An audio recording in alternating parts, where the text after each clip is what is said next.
News ప్రముఖ సాహితీవేత్త Jnanpith award గ్రహీత doctor Singireddy Narayana Reddy ఆకస్మిక మృతిపై సంతాపం వ్యక్తం చేశారు పలువురు ప్రముఖులు. సినారే భౌతికాయానికి నివాళులర్పించిన ప్రముఖులు సినారే మృతిపై తీవ్ర దిగ్భ్రాంతి వ్యక్తం చేశారు. ఆయన కుటుంబ సభ్యులకు ప్రగాఢ సానుభూతి తెలియజేశారు. ఆయన రాసిన విశ్వంభర కావ్యానికి జ్ఞానపీఠ అవార్డు రావటం తెలుగు జాతికి గర్వకారణమని అన్నారు.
దుర్దినం. లెజెండరీ పర్సనాలిటీ ఈ సాహిత్య లోకంలో ఒక గురు వృద్ధుడు సి నారాయణ రెడ్డి గారు ఇక మనకు లేరు అన్న విషయం జీర్ణించుకోలేకపోతున్నాం. మనసు కలిచివేస్తుంది. చెన్నైలో ఉన్నప్పటి నుంచి 1980 నుంచి కూడా ఆయనతో నాకు సత్సంబంధాలు ఉన్నాయి. ఎక్కడ కనిపించినా చాలా ఆప్యాయంగా పలకరించేవారు. అలాగే నా సినిమాలకి ఎన్నో పాటలు రాసి ఆ రకమైనటువంటి ఆయనతోటి ఆ సందర్భంలో నాకు ఆయనతో సన్నిహిత సంబంధాలు ఏర్పడినాయి. అలాంటి నారాయణరావు గారు లేరు అంటాం అన్నది వ్యక్తిగతంగా నాలాంటి వాళ్ళకి, అలాగే సాహిత్య లోకానికి, సినిమా లోకానికి కూడా తీరని లోటు. ఉన్నంతకాలం ఆయన చాలా దర్పంగానే ఉన్నారు. చాలా ఎప్పుడు మనిషి ఒక ధీమాగా ఉంటూ చాలా మంచి జీవితాన్ని ఆయన వెలుగుచ్చారు. అలాంటి వ్యక్తి ఇలా ఆకస్మికంగా మన మధ్య లేరు అని అనుకోవటం అన్నది అది నిజంగా జీర్ణించుకోవడం కష్టంగా అనిపిస్తుంది. అలాంటి కురువృద్ధుడు సాహిత్య లోకానికి పెద్ద అయినటువంటి నారాయణ రెడ్డి గారు లేకపోవటం అన్నది ఇది నిజంగా అందరికీ దిగ్భ్రాంతిని గురి చేస్తుంది. ఇది ఎవరూ తీర్చలేనటువంటిది, పూడ్చలేనటువంటి లోటు. నారాయణ రెడ్డి గారి ఆత్మకు శాంతి చేకూరాలని ఆ భగవంతుని ప్రార్థిస్తూ వారి కుటుంబ సభ్యులకి నా ప్రగాఢ సానుభూతిని తెలియజేస్తున్నాను.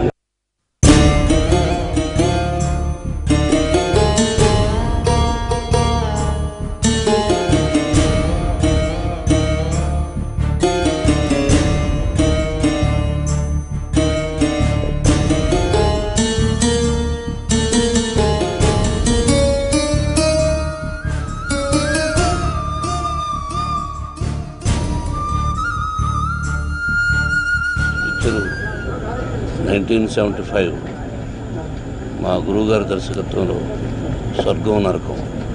దానిలో ఆ రోజు పరిచయం డాక్టర్ సి నారాయణ రెడ్డి గారితో. ఆ పిక్చర్లో వారు మొదటి సాంగ్ రాశారు నాకు. ఆ తర్వాత నా బ్యానర్లో ఎన్నో పిక్చర్స్కు పాటలు రాశారు. ఒక గొప్ప కవి కర్పూర వసంతరాయలని ఆయన రచించి పాడారు. దాన్ని నన్ను ఒక సినిమాగా తీయమని కూడా చెప్పారు ఎన్నో సందర్భాల్లో.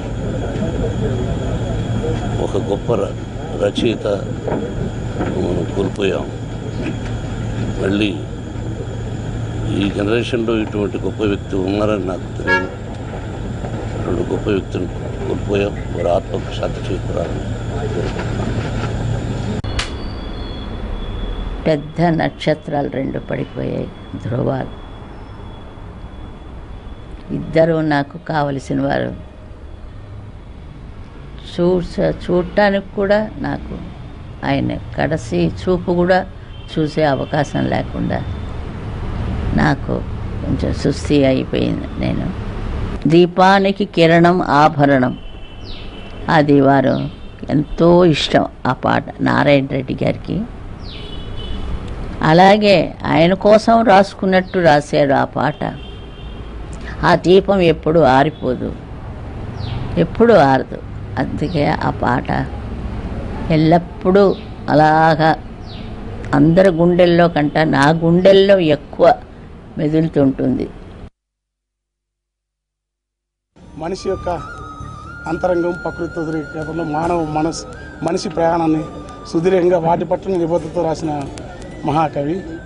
ఆధునికతను, సాంప్రదాయాన్ని, వచ్చిన అటు పద్యము సరళత, స్పష్టత, సూటిదనంతో పాటు సాంప్రదాయాన్ని మేళవించిన ఆధునిక కవిత్వాన్ని తెలుగు సాహిత్యానికి అందించిన రచయిత, మహాకవి.